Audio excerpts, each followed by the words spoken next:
certains ont pu être choqués par le fait que je distinguais les différentes façons de parler le français et de prononcer le français. Mais on retrouve cet écho dans la Bible. À un moment donné, c'est autour de la prononciation du shin. Eh bien, dans la Bible, dans l'Ancien Testament ici, eh bien, effectivement, certaines tribus ne prononçaient pas le shin de la même manière.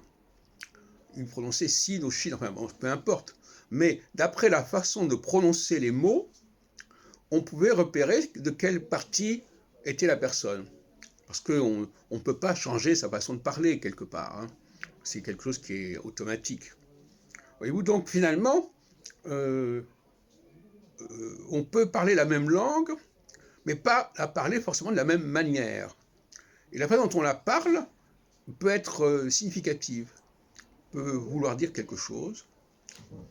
Et je le disais donc à un autre sujet, bien entendu, je ne me laisse pas leurrer par le fait que les gens parlent le français.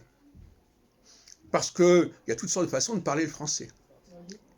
Alors, bien entendu, les gens vont dire, moi je parle le français comme il faut. Mais qu'est-ce qu'ils en savent? C'est tout le problème du mimétisme. Celui qui imite, jusqu'à quel point sait-il qu'il imite correctement?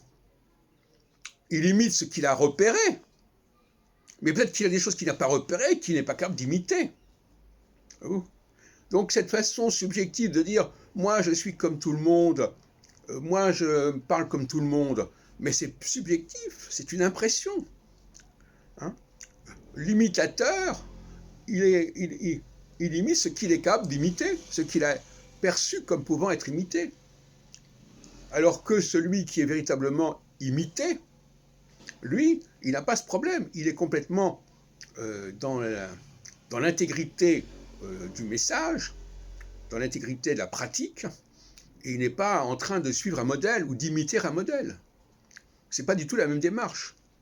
Dans le cas d'Éric Zemmour, puisque nous avons aujourd'hui l'élection au premier tour, il est constamment dans une démarche d'imitation. Il dit, voilà, on va s'assimiler. Ben oui, mais qu'est-ce que ça veut dire s'assimiler?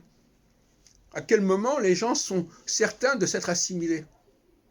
Ils ont fait un effort, ils ont imité certaines choses, ils ont récupéré certaines choses, ils ont emprunté certaines choses. Mais jusqu'à quel point se sont-ils vraiment assimilés? Ça, c'est une grande question.